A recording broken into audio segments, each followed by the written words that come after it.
अस्सलाम वालेकुम students, welcome to my channel world of education. और आज हम वर्ल्ड ऑफ एजुकेशन की इस वीडियो के अंदर CS 101 के वो क्वेश्चंस देखेंगे जो हर स्टूडेंट के क्विज में और हर स्टूडेंट के मिड टर्म के एग्जाम में पूछे जाते हैं। तो ये क्वेश्चंस बहुत ज़्यादा इंपॉर्टेंट हैं और यकीन करें बहुत ज़्यादा मेहनत लगी है ये तमाम तर क्वेश्चंस को देखने में, फिर उसके बाद आपके लिए इसको सेलेक्ट करने में और उसके बाद एट द एंड इसको आपके लिए एक PDF फॉर्म में जो है वो तैयार करने में। तो काइंडली मेरी इस वीडियो को लाइक और शेयर ज़रूर कीजिएगा और अगर आप चैनल पर नहीं हो तो उसको प्लीज़ सब्सक्राइब भी ज़रूर कीजिएगा। तो चलते हैं अपनी वीडियो की तरफ। सबसे पहला क्वेश्चन आपका ये है और ये मैं आपको एक दफ़ा दोबारा रिपीट कर रहा हूँ क्योंकि फिर आगे जाके वीडियो में बार बार रिपीट नहीं करूँगा। ये सारे वो वाले क्वेश्चन हैं जो कि हर बच्चे के ग्रैंड क्विज में और मिड टर्म एग्जाम में इन द फॉर्म ऑफ MCQs पूछे गए थे। और ये आपका पार्ट 1 है। इंशाल्लाह आपको पार्ट 2 मिलेगा जिसके अंदर आपको important modules, important short questions और इंपॉर्टेंट लॉन्ग क्वेश्चंस, ये तमाम तर बातें आपको इंशाल्लाह पार्ट 2 में समझाई जाएंगी। तो चलते हैं अपनी जो है वो पहले क्वेश्चन की तरफ। One is that CPU should be designed to execute a minimum set of machine instruction. This approach is called RISC, RISC। ये आपका बड़ा इंपॉर्टेंट क्वेश्चन है। वो आपको यहाँ पर ये कह रहे हैं कि जो आपका CPU होता है वो आपका डिज़ाइन किया जाता है किसकी वजह से, जो आपकी मशीन इंस्ट्रक्शंस होती हैं, यानी कि आप अपनी मशीन को इंस्ट्रक्शंस देते हैं। ये जो अप्रोच होती है ये आपकी RISC कहलाती है। ये बहुत ज़्यादा इंपॉर्टेंट क्वेश्चन है। ये आपके मिड टर्म में बहुत दफ़ा पूछा जा चुका है। तो ये आपने बस अपने MCQs के पॉइंट ऑफ व्यू से इस क्वेश्चन को जो है वो याद रखना है। उसके आगे चलते हैं, क्वेश्चन नंबर 2 देखते हैं। ओके, क्वेश्चन 2 पे मूव करें जी। आगे देखें, using MPEG technique video presentation can be successfully relayed over communication path the provide transfer rates of 40 MBs पर सेकेंड। जो आपका MPEG टेक्निक होती है ये ऐसी टेक्निक होती है जिसकी मदद से आप अपने डेटा को एक जगह से दूसरी जगह पर भेज सकते हैं। ये जो आपकी वीडियो प्रेजेंटेशन होती है इस टेक्निक की जो ट्रांसफ़र स्पीड होती है डेट इज़ 40 MBs पर सेकेंड। तो ये आपने इस वे में याद रखना है और आपसे ये इस तरह से MCQ भी पूछा जा सकता है कि using MPEG technique we can send transfer data, is it true और फॉल्स। तो ये ट्रू है, आप अपना डेटा एक जगह से दूसरी जगह पर भेज सकते हैं। कितनी स्पीड से आप भेज सकते हैं? 40 MBs पर सेकेंड की स्पीड से आप अपना डेटा एक जगह से दूसरी जगह पर भेज सकते हैं। क्वेश्चन नंबर 3 पे मूव करते हैं। ओके, क्वेश्चन नंबर 3 देखते हैं। तो देखिए यहाँ पे आ single algorithm can be represented. जो सिंगल अलॉग्रिथम होता है उसको रिप्रेजेंट किया जा सकता है कैसे? मैनी पाथ से। ये भी बड़ा इंपॉर्टेंट MCQ है, बहुत दफ़ा पूछा जा चुका है मिड टर्म में। जो सिंगल अलॉग्रिथम होता है, अलॉग्रिथम बेसिकली क्या होता है? अलॉग्रिथम का मतलब होता है सेट ऑफ स्टेप्स। जिस तरह मैं आपके यहाँ पे एग्जांपल दूँ, आपने चाय बनानी है तो आप मुख्तलिफ तरीक़ों से चाय को बना सकते हैं, मुख्तलिफ तरीक़ों से चाय को तैयार कर सकते हैं। उसके स्टेप्स होते हैं, आप पहले सॉस पैन लेंगे, उसके बाद उसमें दूध डालेंगे, फ्लेम पे रखेंगे और यही काम आप पहले जो है वो एट द एंड आप पहले जो है वो दूध डाल सकते हैं, फिर उसके बाद फ्लेम के ऊपर सॉस पैन को रख सकते हैं वगैरह वगैरह। तो आपके पास बहुत ज़्यादा तरीके होते हैं एक सिंगल अलॉग्रिथम को बयान करने के लिए या एक सिंगल अलॉग्रिथम को लिखने के लिए। तो इसी तरह आपके कंप्यूटर में होता है कि आपके पास मैनी वेज होते हैं कि आप अपने डेटा को रिप्रेजेंट जो है वो कर सकते हैं। तो this mean a single algorithm can be represented in many ways. उसके आगे चलते हैं। ओके जी।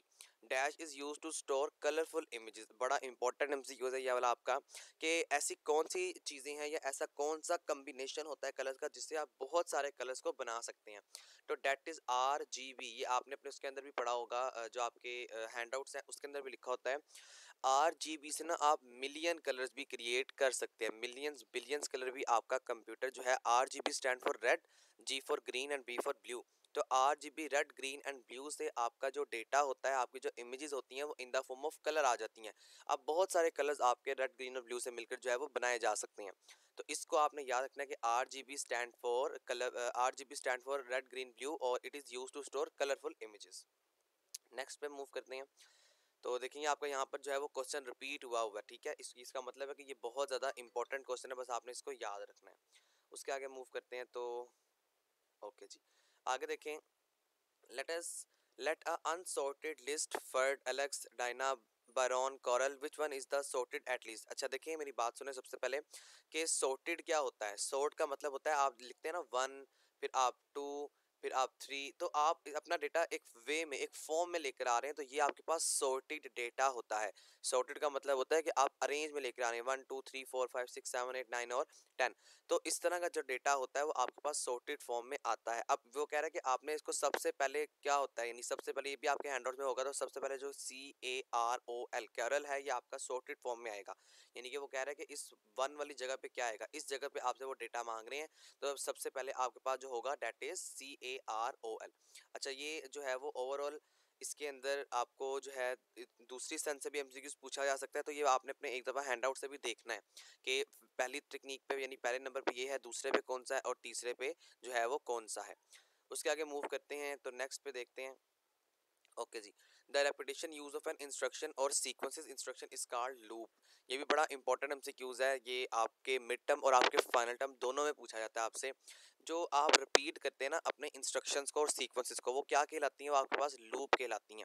अब यहाँ देखें, लूप से मुराद ये है कि अगर आपने अपने प्रोग्राम में एक ही चीज़ को 100 दफ़ा लिखना है तो आप 100 दफ़ा क्या उसको टाइप करेंगे, या आपने 1000 दफ़ा लिखना है तो आप 1000 दफ़ा उसको टाइप करेंगे, फिर आपके लिए बहुत ज़्यादा टाइम टेकिंग प्रोसेस होता है।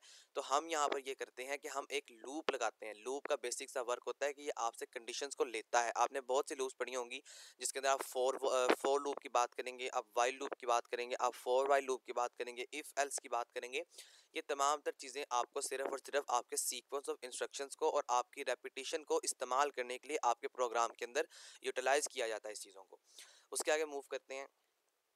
Okay, one term could means more than one thing. For example, a word jogger is used two meanings. अच्छा, ये अब आपने याद रखना है, ये जो JAGUR है ना, पुराने ज़माने में एक ये कार भी आई थी, लेकिन अब ये कंपनी जो है वो ख़त्म हो चुकी है।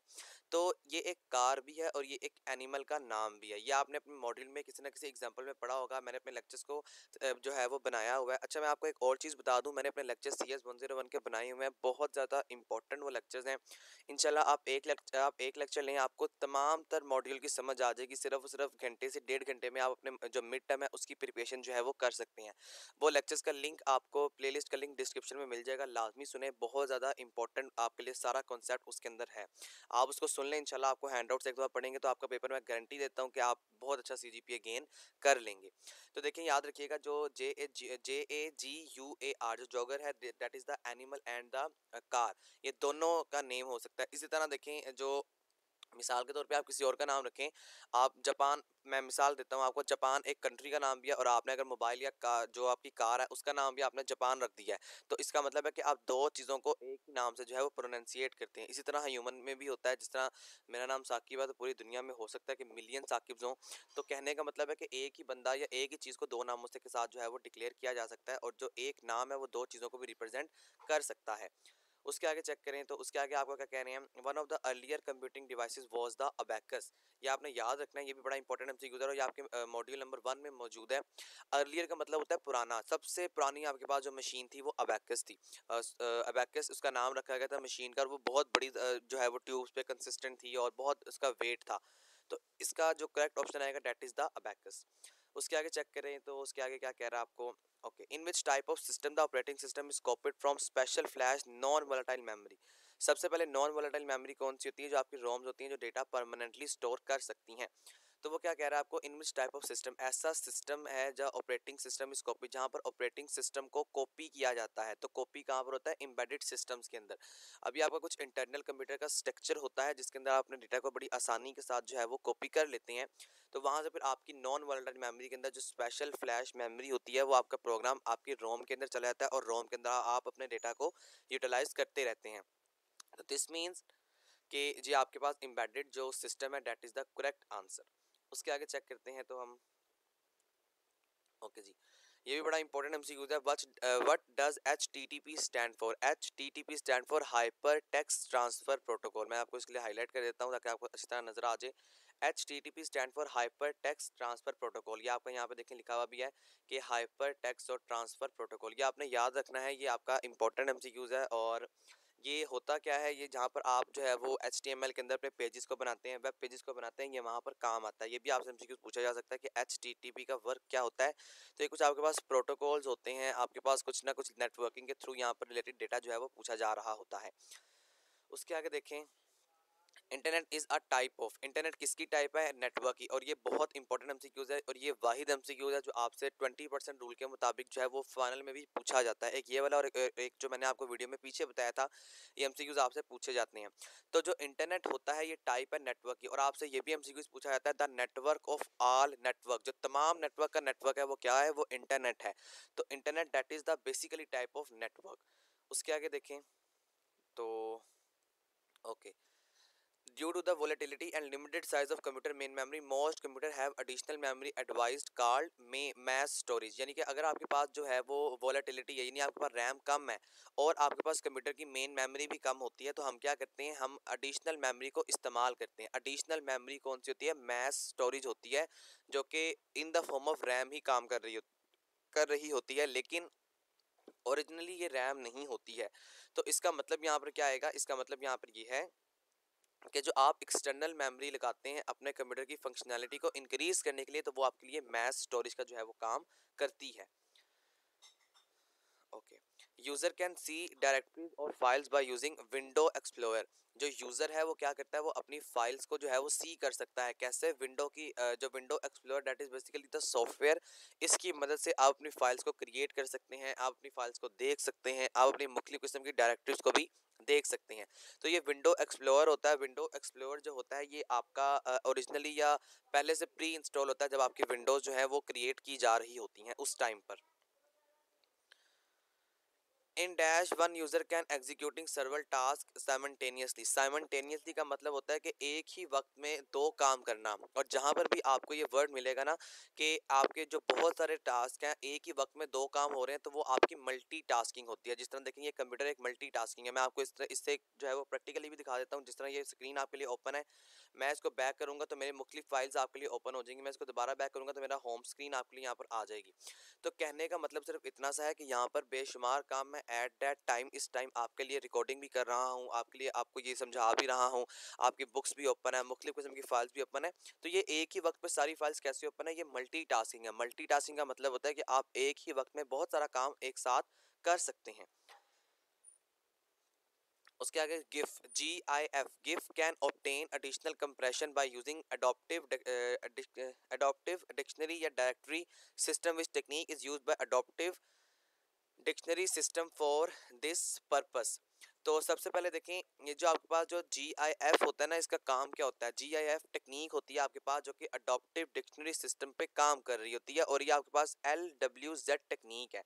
LWZ का मतलब क्या होता है, LWZ ये ऐसी टेक्निक होती है जो आपको कुछ ना कुछ आपके डेटा को कंप्रेस कर रही होती है। अब कंप्रेस से यहाँ पे मुराद ये होती है, कंप्रेशन से मुराद ये है कि आपका डेटा 1 GB का 1000 MB का है, आपने इसको कंप्रेस करना है। कंप्रेस का मतलब आपने इसका साइज को कम करना है। तो साइज को कम करने के लिए हम GIF गिफ को इस्तेमाल करते हैं, और कुछ आपके पास LWZ टेक्निक्स होती हैं जिनको इस्तेमाल किया जाता है। आपका डेटा तो कम हो जाता है लेकिन आपकी क्वालिटी बहुत ज़्यादा जो है वो ख़राब हो जाती है। तो ये आपने याद रखनी है दोनों बातों को। ये आपसे दोनों तरह से एमसीक्यूज पूछा जा सकता है कि सबसे पहले GIF का काम क्या होता है या कंप्रेशन से क्या मुराद है, और ये कौन सी टेक्निक पे काम करता है। तो ये LWZ पे काम करता है। उसके आगे नेक्स्ट क्वेश्चन देखते हैं। टर्मिनेशन कंडीशन इज, जो टर्मिनेट कंडीशन होती है, टर्मिनेट का मतलब होता है उल्टना या किसी चीज़ का जो है वो एक कॉम्प्लिकेशन या कॉम्प्लीमेंट ले लेना। तो termination condition is negative of the condition appearing. यानी कि फॉर एग्जांपल मैं कहता हूँ आपसे जो +2 है या +3 है, मैं आपसे कहता हूँ आप इसका टर्मिनेट लें। टर्मिनेट का मतलब है ये प्लस, यहाँ पे जो है वो पॉजिटिव साइन था, यहाँ पे टर्मिनेट की वजह से ये नेगेटिव साइन आ गया। तो ये आपके पास टर्मिनेट कंडीशन होती है जिसका काम होता है कि negative of the condition appear. जो भी आपके पास कंडीशन है उसकी नेगेटिविटी को दिखा दो। तो ये आप अगर यहाँ पे माइनस है तो यहाँ पे प्लस भी हो सकता था, ये इसकी नेगेटिविटी है, यानी कि उल्ट काम कर दो, उसका कॉम्प्लीमेंट ले लो। तो ये आपके पास टर्मिनेटिंग जो कंडीशन होता है ये उसका काम होता है। उसके आगे देखते हैं। तो UDP is a protocol use for communication. The full form of UDP, ये बड़ा इंपॉर्टेंट एमसीक्यू है UDP वाला भी। This is the user datagram protocol. अब यूजर डेटाग्राम प्रोटोकॉल क्या होता है, इसका मतलब ये होता है कि आपका डेटा एक जगह से दूसरी जगह पे मूव करना है, लेकिन मूव करना कैसे है, ये आपका प्रोटोकॉल है। तो ये फुल फॉर्म जो है या ये जो आपका UDP होता है ये आपको कम्युनिकेट करने में मदद करता है। तो ये आपसे एमसीक्यू इस तरह भी पूछा जा सकता है कि UDP is a protocol used for dash. इस कम्युनिकेशन की जगह जो है वो आपसे एमसीक्यूज पूछा जा सकता है। तो ये कम्युनिकेशन के लिए इस्तेमाल होता है और इसकी फुल फॉर्म होती है user datagram protocol. Dash is used to detect and remove the purpose of non viruses and other infections, तो that is the antivirus। क्या करता है, आपके डिटेक्ट करता है वायरस को और इसको रिमूव भी करता है। लेकिन दो आपके पास वर्ड्स हैं कि सबसे पहले आपके वायरस को डिटेक्ट करना है, उसके बाद इसको रिमूव करना है, तो ये काम आपका एंटीवायरस करता है। ये इसकी बेसिक सी डेफिनेशन भी है, तो ये आपसे एज अ शॉर्ट क्वेश्चन भी पूछी जा सकती है। पार्ट 2 में इंशाल्लाह आपको शॉर्ट क्वेश्चन, लॉन्ग क्वेश्चन, तमाम तर चीज़ें जो है वो समझाई जाएंगी। बस आपने इतनी सी बात को याद रखना है, dash is use to detect and remove the presence of non viruses. अगर आपकी वायरस मौजूद है तो उसको डिटेक्ट करना और उसको खत्म करना क्या कहलाता है, एंटीवायरस जो है वो कहलाता है।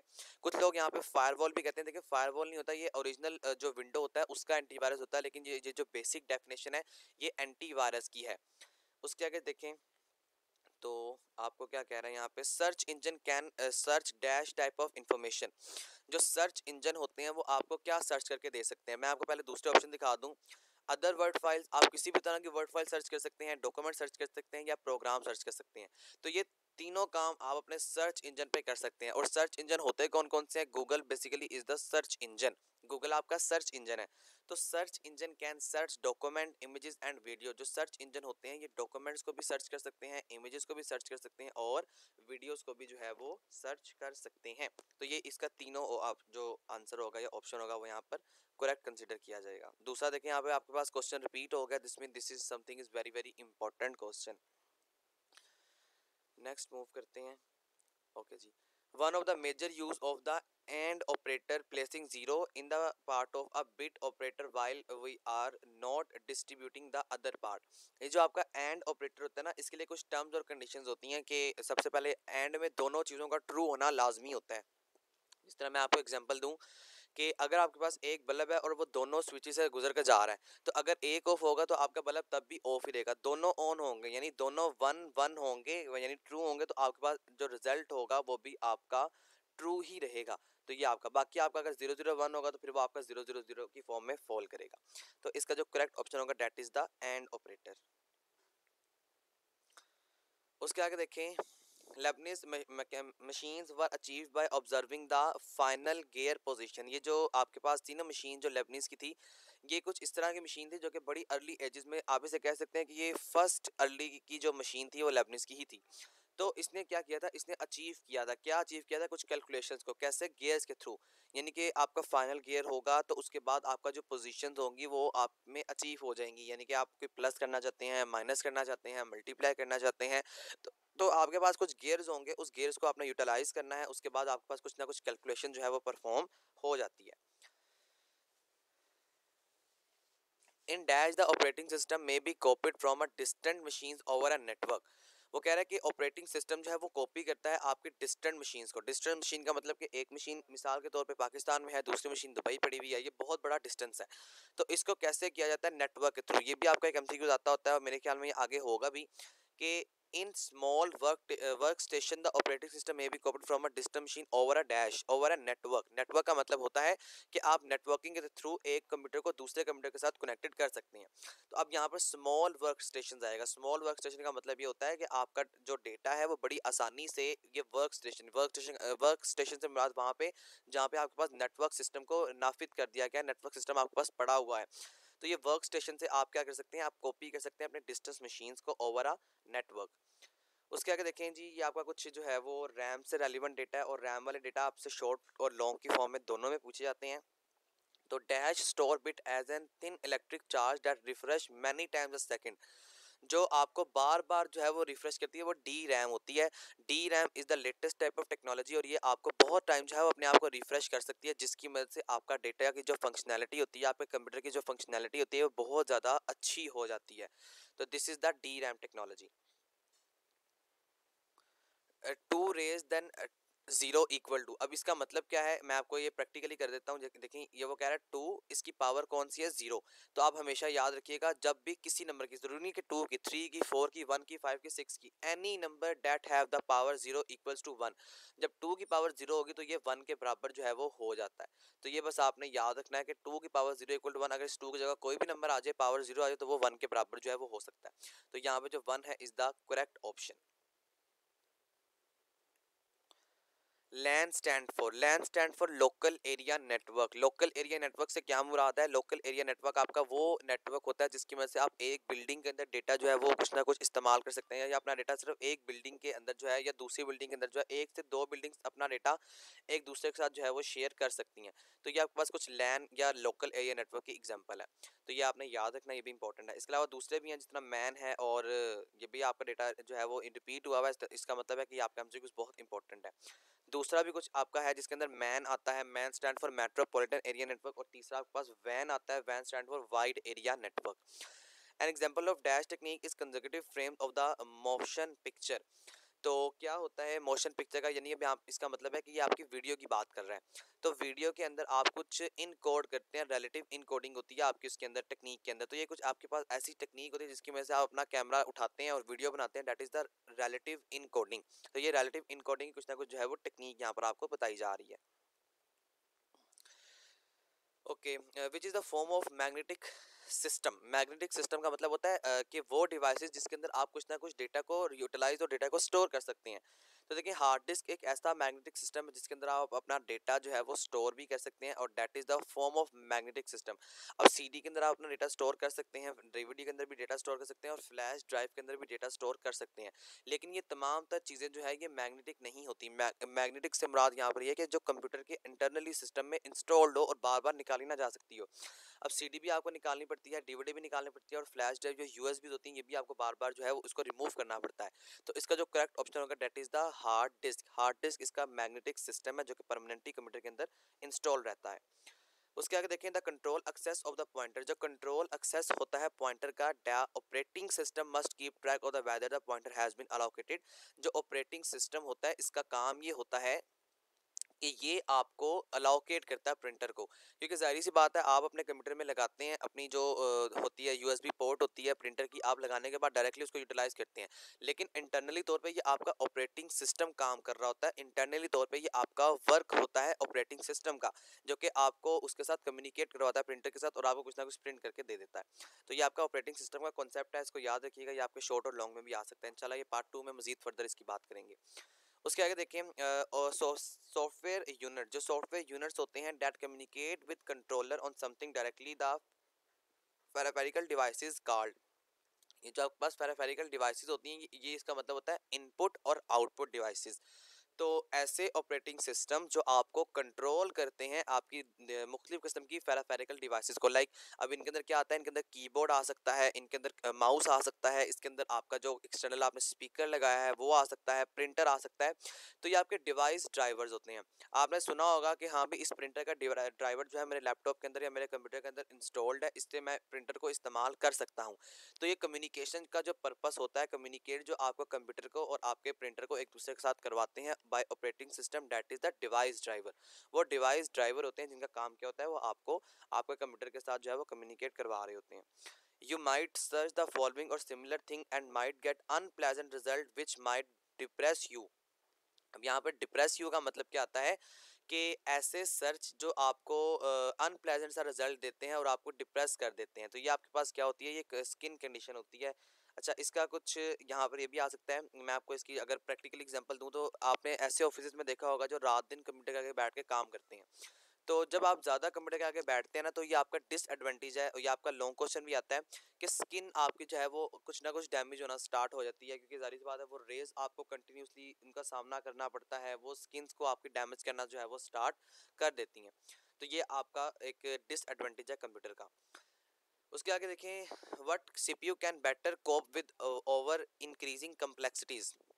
तो जो मोर कम्प्लेक्स सीपीयू है वो अपनी कम्प्लेक्सिटी को बढ़ा देता है। मोर कम्प्लेक्स से मुराद जो आजकल आप सीपीयू को इस्तेमाल कर रहे हैं जिसके अंदर मल्टीटास्किंग आ जाती है, जिसके अंदर मुख्तलिफ किस्म के ऑपरेशन, जो बड़े बड़े ऑपरेशन और कम्प्लेक्स किस्म के ऑपरेशन प्रोग्राम्स होते हैं आप उनको इंस्टॉल कर सकते हैं।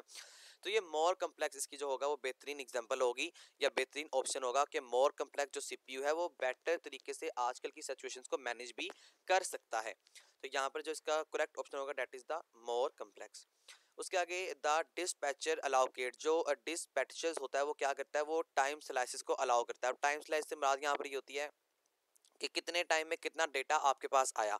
जिस तरह आप मेरी वीडियो को देख रहे हैं ना, तो अब आपके पास आप देखेंगे डाउनलोड स्पीड थोड़ी सी आगे जा रही है, जो वाइट लाइन है वो आपके पास आगे जाएगी और जो रेड लाइन है वो थोड़ी सी पीछे होगी। तो ये जो पीछे आगे जाने वाली जो लाइन होती है ना, white line, that is the time slices. ये आपके पास data in the form of time जो है वो पैकेट्स की फॉर्म में मूव कर रहा होता है। उसके आगे within a transfer category with instruction is used to communicating with devices outside या आउटसाइड द सीपीयू। तो ये आपका आईओ इंस्ट्रक्शन होती है। आईओ इंस्ट्रक्शन से मुराद है कि इनपुट आउटपुट इंस्ट्रक्शंस। आपके पास ऐसी कौन सी स्ट्रेटजी होती है जिसकी वजह से आप अपने अपने कंप्यूटर के साथ जो है वो कम्युनिकेट करते हैं। जिस तरह मैं ये देखें माउस इस टाइम मूव कर रहा हूँ ना, तो ये जो मेरा माउस है, यहाँ पर देखें ये जो माउस है ये मेरा कम्युनिकेट कर रहा है, इसके अंदर ड्राइवर इंस्टॉल है मेरे लैपटॉप के अंदर, इसीलिए वजह से मैं यहाँ पर इनके साथ बातचीत कर सकता हूँ, कंप्यूटर के साथ मैं अपना माउस जो है वो मूवमेंट कर सकता हूँ। तो ये कुछ आईओ इंस्ट्रक्शंस होती हैं जो कि कंप्यूटर की प्री ड्राइव में इंस्टॉल होती हैं। One which type the bus CPU can fetch the instruction from main memory system बस। आपका जो सिस्टम, आपका जो सीपीयू होता है ना, ये आपका सीपीयू है और ये आपकी मेन मेमोरी है। यहाँ पे कुछ मुख्तलिफ किस्म की आपके पास वायर्स होती हैं, जिन वायर्स को हम ना बसेस कहते हैं। ये देखें ये आपकी वायर्स हैं। अब इसकी कुछ टाइप्स होती हैं। कुछ टाइप्स से मुराद है क्या होती है कि आपके पास सिस्टम बस होती हैं, कुछ आपके पास मेमोरी बस होती हैं, कुछ आपके पास बसेस होती हैं। तो अब ये हम कहते हैं ये सिस्टम बस है। इसका काम क्या होता है, ये सीपीयू से डेटा उठाती है और उठाने के बाद इस मेन मेमोरी में जाके प्लेस कर देती है। तो ये आपके पास इसका सिस्टम बस का जो है वो काम होता है कि सिस्टमेटिकली आपका जो काम होता है वो आपकी मेन मेमोरी जो है वो या ये सिस्टम बस जो है वो कर रही होती है कि आपके डेटा को एक जगह से उठाना और दूसरी जगह पे जाके स्टोर कर देना। ओके ये भी इंपॉर्टेंट एमसीक्यूज है। If we have two insertion sort और नेम्स फर्स्ट। अब ये देखिए आपके पास दोबारा आ गया वो वाला एमसीक्यूज। तो मैंने आपको पहले भी बताया था कि आपने ये देख लेना है कि आपका डेटा जो है वो सॉर्ट कैसे हो रहा है, 1 2 3 4 5। तो यहाँ पे देखें जो आपका होता है ना सब list containing of only top name, जो सिर्फ टॉप नेम्स होते हैं उनको हम यहाँ पर जो है वो काम में लेकर आ सकते हैं। तो ये बस आपने एक दफ़ा आपने देख लेना है। अगर किसी को पता है तो प्लीज़ जो कमेंट्स बॉक्स है उसके अंदर पेज नंबर मेंशन कर दे इस एमसीक्यूज का, ताकि दूसरे स्टूडेंट जो है वो कमेंट्स में जाके लाजमन देख सकें। वैसे इसका जो आंसर होगा that is the only top name. अभी आपने इसका पहला भी आंसर पढ़ा, जो पहला क्या था इसका CAROL, क्राउल इसका जो था वो पहला नेम था। तो ये आपसे सॉर्टिंग फॉर्म में जो है वो पूछा जा सकता है। Which of the following is true about problem solving. Problem solving के लिए क्या ट्रू है, तो इसके बारे में बात करेंगे कि ability to solve problem remain more of an artistic still to be developed. यानी कि हम ऐसी प्रॉब्लम को सॉल्व करेंगे जिसकी आर्टिस्टिक जो स्टिल है वो डेवलप हो सके। इसका मुराद क्या है कि आप बड़े आसानी वे में या आसान तरीके से अपनी प्रॉब्लम को जो है वो सॉल्व कर सकें, ताकि आपकी जो आने वाली मजीद नई प्रॉब्लम्स हैं उनको भी एक ही डेवलपमेंट से, एक ही एल्गोरिथम से बड़ी आसानी से जो है वो सॉल्व किया जा सके। तो ये आपका इंपॉर्टेंट एमसीक्यू है, ये भी आपसे मिड टर्म में पूछा गया था बार बार, तो ये आपने याद रखना है। Dash is a short version of binary digit, a smallest unit to store data, this is the bit. और ये बहुत इंपॉर्टेंट एमसीक्यू है, फाइनल में भी आपसे पूछा जाएगा। बिट जो है ना, ये इस तरह भी पूछा जा सकता है, bit is the smallest unit of memory. तो ये आपसे इस वे में पूछा जा सकता है, dash is the smallest unit of memory. तो बिट जो है ये बड़ा छोटा यूनिट है। और बिट होता क्या है आपको पता है, जो बाइनरी डेटा होता है उसके अंदर जो जीरो है ना, जीरो इज अ बिट और वन इज अ बिट, ये दो बिट्स हैं आपके पास। जीरो भी एक बिट है और वन भी एक बिट है। तो यही आपसे यहाँ पूछा जा रहा है कि जो सबसे छोटा यूनिट है आपकी बाइनरी डिजिट का वो क्या है, वो बिट है। यानी कि जीरो भी हो सकती है बिट और वन भी हो सकती है। और अगर 8 बिट्स होंगी तो ये आपके पास एक बाइट बना देता है। ठीक है, 8 bit equal to 1 byte. Okay जी, नेक्स्ट देखें, most computer manufacture today used of at least 32 bit operating system. ये आपने याद रखना है। अब तो 64 भी आ गए हैं, लेकिन जो आपके ये हैंडआउट्स बने थे उस टाइम पे आपका जो ज़्यादातर ऑपरेटिंग सिस्टम थे वो 32 बिट ऑपरेटिंग सिस्टम थे, जिसका काम ये था कि बड़े बड़े और कम्प्लेक्स किस्म के प्रोग्राम्स को बड़ी आसानी से 32 बिट ऑपरेटिंग सिस्टम जो है वो स्टोर कर लेते थे या उसको आसानी से काम को वो जो है कर सकते थे। लेकिन आजकल जो ऑपरेटिंग सिस्टम है वो 64 है। अगर आपसे कोई एग्जाम्पल 64 की पूछी जाती है, 32 की होगी। अगर 32 की नहीं होगी तो आपने 64 लगा देना है, और अगर 64 की होगी तो आपने 30 जो है देखिए यहाँ पर 30 नहीं आ सकता, 31 भी नहीं आ सकता और 38 भी नहीं आ सकता, 32 आएगा। या तो 32 आपको करेक्ट आंसर हो सकता है या 64 आपका जो है वो करेक्ट आंसर हो सकता है। लास्ट क्वेश्चन की तरफ देखिए, तो after how long we should take the sample depend on how dash definition sound recording are required. वो कह रहे हैं कि हमने अगर क्या करना है, हमें सैंपल चाहिए कि हमने इसको लॉन्ग डिस्टेंस पे भेजना है। जिस तरह पाकिस्तान से आपने कोई आवाज़ को दुबई भेजना है, तो आपको अपने साउंड में क्या क्या चाहिए होगा, एक्यूरेसी भी चाहिए होगी और हाई भी चाहिए होगा। यानी जैसा मैंने साउंड प्रोड्यूस किया है वैसा साउंड यहाँ पर जाए भी और वहाँ से आए भी। तो ये एक्यूरेट और जो हाई क्वेश्चन है या हाई जो इसका आंसर होगा वो यहाँ पर करेक्ट कंसीडर किया जाएगा। तो ये इंपॉर्टेंट एमसीक्यूज थे जो कि आपसे पूछे गए थे आपके मिड टर्म के अंदर। तो बड़ा इंपॉर्टेंट कॉन्सेप्ट था, बहुत ज़्यादा मेहनत की मैंने आप लोगों के लिए। तो प्लीज़ मेरी इस वीडियो को लाइक और दोस्तों के साथ शेयर जरूर कीजिएगा। चैनल पर न्यू है तो प्लीज़ सब्सक्राइब जरूर करें। इंशाल्लाह पार्ट 2 आपको मेरे इसी चैनल पर मिल जाएगा, और मैं कोशिश करूंगा उस पार्ट 2 के अंदर सॉल्व एमसीक्यूज और शॉर्ट क्वेश्चन और लॉन्ग क्वेश्चन आपके लिए बना दूं, ताकि आपको आसानी से जो है वो हर चीज़ याद करने में आसानी हो, और कुछ इंपॉर्टेंट मॉड्यूल्स भी आपको वहां पर बता दिए जाएंगे। तो ये आपकी वीडियो थी, होपफुली आपका सारा कॉन्सेप्ट जो है वो क्लियर हो चुका होगा। मुझे इजाजत दें, थैंक यू सो मच, अल्लाह हाफिज़। और आखिर में मैं आपको एक और चीज़ बता दूं, अगर वैसे तो ये 100% करेक्ट फाइल है, अगर कोई एरर आपको लगता है किसी भी इसमें, वैसे ये मैं फिर बता रहा हूँ कि बिल्कुल ठीक फाइल है, बिल्कुल 100% करेक्ट है। अगर कोई एक दो क्वेश्चन फिर भी गलत होते हैं तो आपने कमेंट्स में दूसरों के लिए लाजमी मेंशन कर देना, और अगर बिल्कुल ठीक है तो आप एक अच्छा सा कमेंट भी कर दीजिएगा। थैंक यू सो मच, अल्लाह हाफिज़।